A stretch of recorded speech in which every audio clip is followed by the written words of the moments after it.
From Gerrit Cole post-game. Gerrit, did you feel like you had more to give after loading the bases in the sixth? Yeah. What happened on that fastball to McCormick?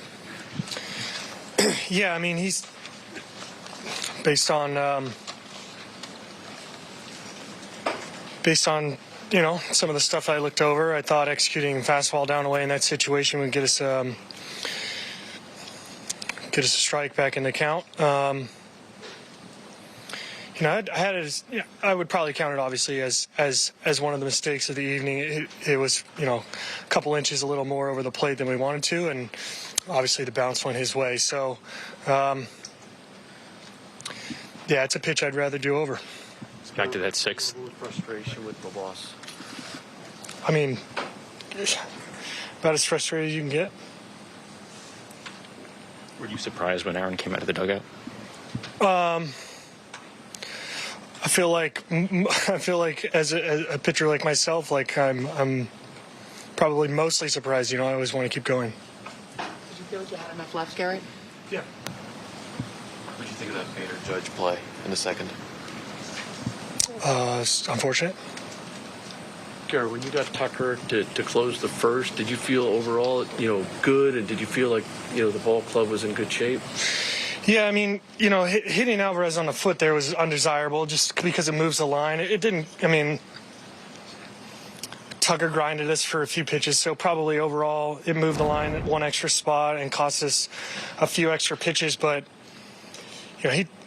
he typically probably gets out of the way of that pitch. I think it just bit a little extra hard and got him right there on the toe. So it was an aggressive pitch after strike one, and it got to the area that we wanted to. It just nicked him. Gerrit, a lot of fans were leaving in the sixth inning. A lot of boos for Donaldson, Carpenter, others. Does it feel like the fans kind of gave up on you? Is that disappointing at all? I wasn't aware of that. Gerrit, was there anything said amongst the room following this loss? Nothing more than a normal process. Gerrit, do you feel extra pressure when your offense is not coming through? I just feel like it's just going to be a tight ball game against the Astros no matter what. Certainly had my fair share of tight ball games against them this year. I pitched against them twice. We got no hit once and shut out the next time. So, especially playoff baseball, it's always going to come down to a handful of pitches, that tips the balance of the game either way.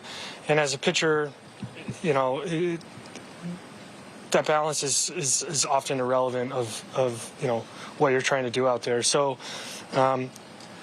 there's a little bit of like a motivation factor to try to pitch better and, be the guy that picks people up.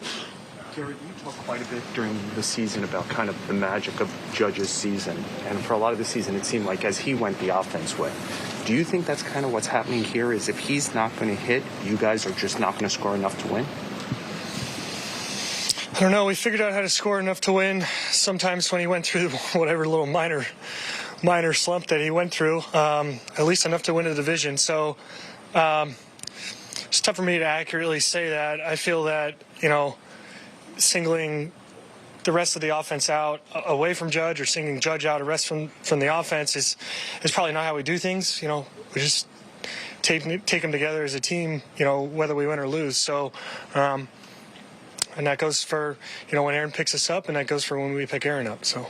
Your manager seemed to hesitate a little coming out of the dugout and trying to make eye. Were you trying in any way with eye contact or anything to say, go back, I want to pitch in this situation? I mean, to my knowledge, I was just not ready to come out. But to my knowledge, the second trip it is what it is. But he stopped before the first baseline, stopped. As if, contemplating. So does that mean he can turn around and go back? As long as he doesn't cross the first baseline. Okay. Well, then I don't know. Gerrit, you've been in that clubhouse with those guys. What makes them just so good? Yeah, their ability to hit good pitches. Tonight we made 2.5 mistakes. Change up to Bregman, they hit for the double, and the 6 was supposed to be a ball. Just kind of a show me pitch. Take it back to something else. McCormick's licked a little bit more over the plate than we wanted to. Still looked like he was going to put a good swing on it regardless. And I would have liked the curveball to Tucker to be just a little bit more competitive. I mean, so, Yuli's fooled, lifts the ball. He's not going to put the ball on the ground there,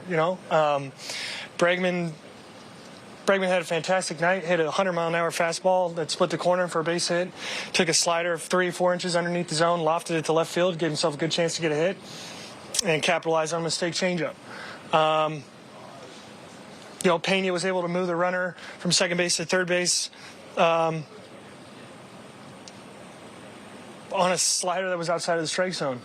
We threw consecutive pitches on the edge all night, and they put really good convicted swings on pitchers' pitches, and they have obviously had a little bit of luck go their way, especially, to right field, 3 hits there. Altuve, another example. 4 inches outside the plate, looking for an expand slider, executed the best we can, dumps in right field for a double. Split the corner to Mancini on 97-mile-an-hour fastball, first pitch, flies out to the warning track. These are good pitches. These are pitchers' pitches, and they're putting good swings on them regardless if they're over the heart of the plate or not. So, and top to bottom, that's what they did all night. What's your level of belief in your ball club, because it's not over? Yeah, we got a shot. We just got to, play it one pitch at a time.